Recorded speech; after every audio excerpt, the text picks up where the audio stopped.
how to fix blurry textures in Roblox. So what we need to do is open up our computer search. Here we'll search for Roblox player. Find your Roblox player, it could be this one, and then right click and open file location. Now here what we're going to do is we're going to right click yet again and then open file location.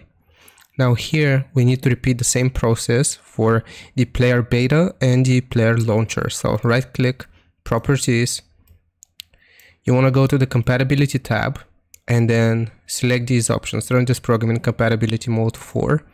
Leave this as Windows 8. Run this program as an administrator and disable full screen optimizations. And the last thing that we need to do is actually click on change high DPI settings and override high DPI scaling behavior and leave this as application. Click on OK, click on apply and OK. Now we will repeat the same process for the player launcher as well. Compatibility, check, check, check.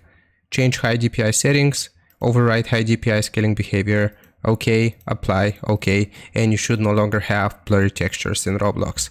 Hope this helps. Leave a like and sub. I'll see you next time.